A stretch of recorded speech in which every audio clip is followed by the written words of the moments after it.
Hello my friends, and welcome back to my channel. I'm here today with a different kind of video for you.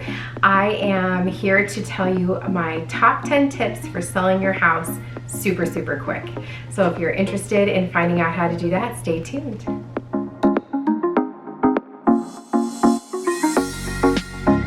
Now, if you're new to my channel, you may not already know this, but we do currently live here in Las Vegas and are relocating to Massachusetts to be closer to family. And we put our house on the market after about 2 weeks of work and sold our house in 6 hours. We had an offer above asking with no contingencies, and we accepted that offer. It was above asking, well above asking, and I do think it was due to all of the hard work that we put into our home before we put it on the market. So I thought I would share my top 10 tips if you are interested in selling your home.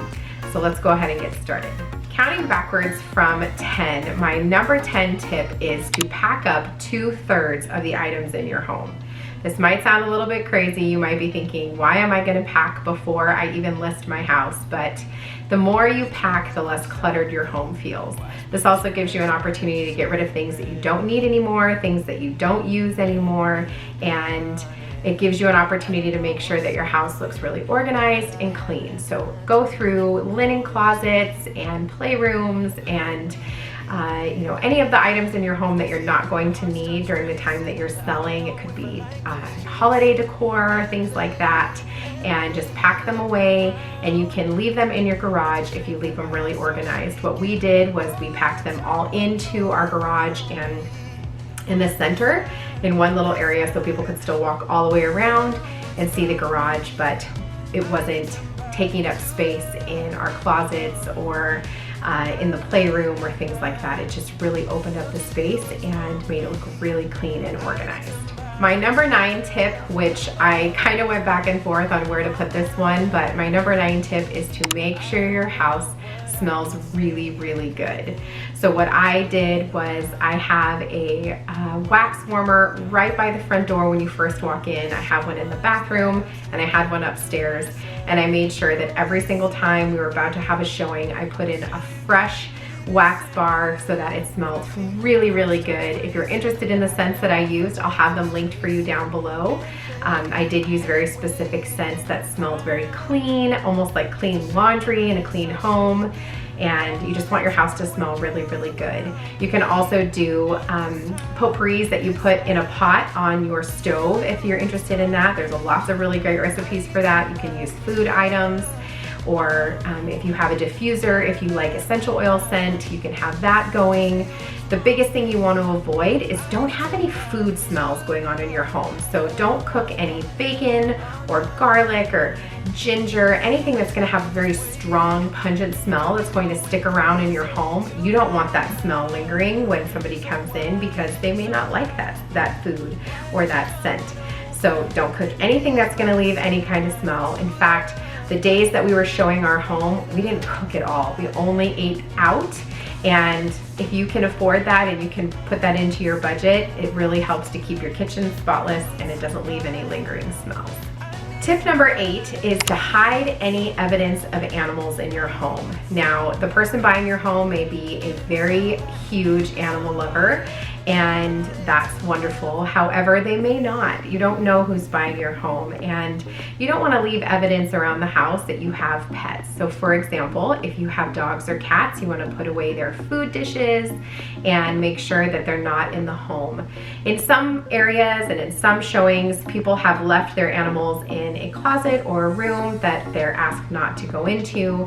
However, we put our animals into crates and took them with us when we left the home for showings, so that way they could see the entire home, and I didn't have to worry if somebody buying our home or looking at our home wasn't a cat lover, because I didn't want that to be a deterrent for them. Tip number 7 is to remember to refresh not only the inside of your home, but the outside of your home. Danny and I did several drive-bys past our home to see what people would see if they were just driving by and seeing the for sale sign, or if they saw it listed online and wanted to drive through the neighborhood. when we are hunting for a home, we drive through the neighborhood first and foremost and make sure if it's even an area we'd want to live in before even going inside the home. And we knew we weren't the only ones that did that, so we drove by several times to see what people would see and what needed to be refreshed. We did end up doing a lot of refresh projects outside. There was stucco that needed to be repaired and repainted, and I even repainted our entire garage because it did look a little sun bleached and I wanted it to look fresh and brand new. We power washed our driveway and the walkway up to the house so that that was nice and clean. We made sure that we blew out any leaves in the front yard and off of the driveway, and we made sure that the trash was put away. We didn't hold any open houses for our home because it sold so quickly, but if you do plan on having an open house, I would highly recommend that you pay attention to trash days, and you don't want to hold an open house on a day where there's trash. Unfortunately for us, our trash day is Saturday, so a lot of open houses and showings happen on Saturday, but you want to pay attention to that, and if you can avoid it, you can try to avoid it. I also had a fresh plant on our front porch that was a flowering plant. I kept it inside since it is the summer and it is in the 110 degree range, and so I kept it inside until pictures, and the day that we started doing showings, I put it on the porch. I brought it in when nobody was looking at the home, and then I put it back out so that there was a fresh pot of flowers at the front door when they walked up. I also did repaint our front door, so that was nice and clean, and any nicks or dents or anything in the frame were covered with the paint, and it just looked really pretty and brand new. My number 6 tip is to go through an inspection list beforehand. You can go online and find what inspectors look for when they come and inspect your home, and this gives you an opportunity to get ahead of it. So if it means checking all of the fans, checking every outlet, opening every cabinet, flushing every toilet, turning on every sink, making sure that your heater works, your air conditioner works, checking every hose line, making sure that there are no leaks anywhere. This is just going to give you an opportunity to take care of those things ahead of time so that they don't show up later for you in an inspection. We did this, and I feel like it really helped make our inspection go really, really smoothly. We had our inspection yesterday, and the inspector commented more than once about how beautiful our home was, how clean it was, and he could tell how much work we put into it to put it onto the market, and it was like a brand new home for the next buyer. So I would highly recommend taking the time to go through that inspection list. If your home is older, 20 years or more, you might take into consideration doing a pre-inspection and hiring someone yourself to come and do an inspection so you know ahead of time if there's any big things that need to be fixed or worked on. That way you don't get any surprises afterward, because if your buyer gets an inspection report back that says there's something big that needs to be fixed, that could be a deterrent for them. So if your home is older, you might want to take into consideration paying for an inspection beforehand. My number 5 tip is to showcase the functionality and the possibilities in your home. So for example, in our children's rooms, one of the rooms we had bunk beds in. We ended up taking the one bunk bed down and just having the one bed in the room. However, in the other room, we could have done that and just had one bed, but we decided to leave the bunk beds up and leave 2 rows of hanging clothes in the closet so that the buyer could see that you could easily fit two children in that room. And you can do that with multiple areas in your house. You want to just showcase the functionality of the space and show them how you can use that space and the possibilities in that space. I truly think that that helps the buyer get ideas for when they choose to live in the home. My number 4 tip is probably going to be highly debated, and that is to replace anything that is old or grungy or just needs to be replaced. So the perfect example I have for you is our carpet. We had been talking about replacing our carpet for a long time. It was something we were already going to do for ourselves. In fact, we had already had the carpet company come out and take measurements for us. We'd already picked the carpet that we wanted and picked our everything we wanted before we knew we were putting the house on the market, and I honestly believe it was well worth the cost. We did have the carpets replaced on our entire upstairs as well as the stairs themselves, and it cost us around $2,000.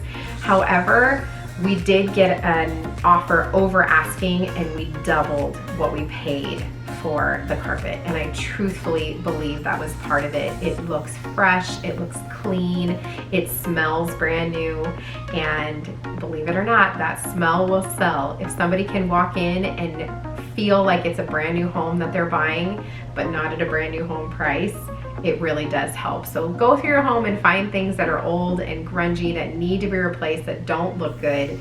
Some realtors will tell you that you can put a carpet allowance into your sale if that's something you want to do, that you'll accept a little bit of a higher offer, but you're going to take less on the sale so that they can use that extra money to put towards the carpet. But I wanted it done beforehand. I wanted them to walk in and see the house as pristine as possible, and I really think that helped. So make sure you consider it. Don't just poo-poo it right away. It's not something that has to be done, but I promise you'll get your money back. Number 3 is to paint and paint and paint some more. I probably painted for about a week, and I painted everything. You name it, I painted it. I painted all of our baseboards, all of our doors and the trim. I patched up holes in the walls and repainted the walls. In fact, I even painted our kitchen. So we have white painted cabinets that we redid ourselves, and I put a fresh coat of white on them so that they looked bright and fresh and nothing looked dingy. I painted the closet doors. I painted everything, even outside, as I mentioned, and I truthfully feel this made a huge difference in the sale of our home. We got compliments after compliments about how everything looked so brand new, and I even repainted our banister, you guys, and there are tons of spindles on that banister, but it was worth it. When the buyer came in and saw how everything looked so fresh and brand new with fresh paint and fresh carpets, how could you say no? The other thing with painting is you want to make sure you don't have any crazy colors in your home. Make sure you have light colors that make the space look bigger and more open. If you have a bedroom with a crazy orange wall, you probably want to consider painting it a more neutral color. You don't have to do this, as paint is easy to replace and the buyer can paint it, of course, but giving that first impression, if you want to sell your house fast, one of the best ways is to make sure that the canvas looks super neutral and clean and bright, and it will sell quickly. Tip number 2 is really important, and that is to declutter and stage the space.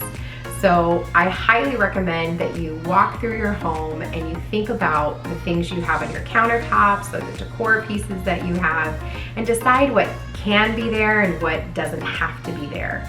Now, a lot of realtors will tell you to put away pretty much everything and to have blank spaces, that's easier for the buyer, but I don't necessarily agree with that.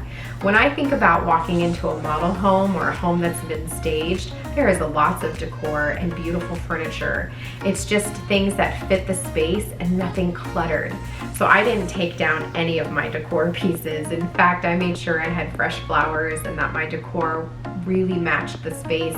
I actually bought a few decor pieces even, and to put up a few gallery walls that weren't there before, because I wanted the space to look beautiful. I didn't want it to look empty.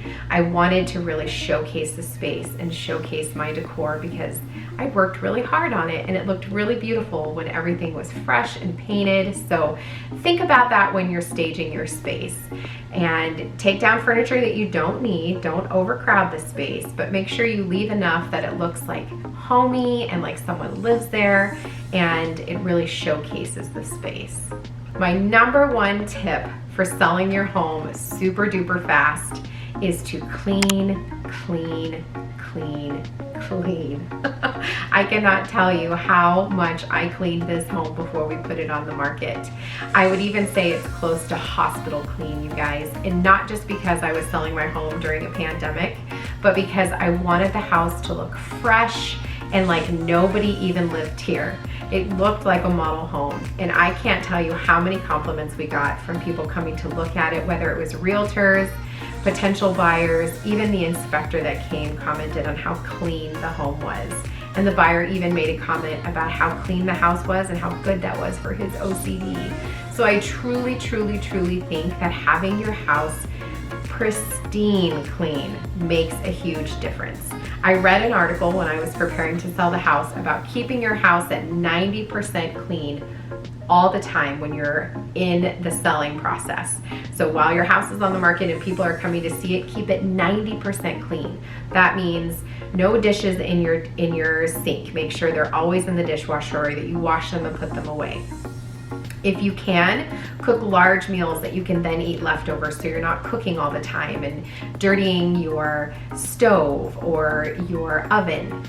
Making sure that you keep your shoes and things put away, purses put away, any items, backpacks or things like that, clothes. Doing a load of laundry every single day and putting those clothes away so you don't have clothes piling up in laundry baskets. Just making sure your house is spotless all the time. It's a ton of work, and I will say we got really lucky because our little kids were back in Massachusetts with their grandparents while we sold our home, but it made a huge difference making sure the house was spotless when somebody came in to look at it. So I can't stress that enough. Make sure your house is as clean as it can possibly be. And if you're the type of person that doesn't mind a mess, then maybe your idea of clean isn't as clean as someone else might think. So go through some pictures on Pinterest or Google and look at model homes and how clean those look, and try to get your house to be that clean. And that's it, my friends. Those are my top 10 tips for selling your house super duper fast. Like I said, we put in about 2 weeks worth of work and sold our house in 6 hours. We got an offer the first day, well above asking, and you can do the same if you just are willing to put in a little bit of work and a little bit of money. You'll get all of that back and then some. If you have any questions, don't hesitate to leave those down below in the comments. I'm happy to answer those for you.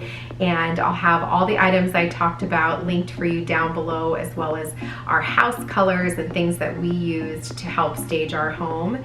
And until the next video, I hope you guys have a great day. Consider giving this video a thumbs up and subscribing for more. And I'll see you guys soon. Take care.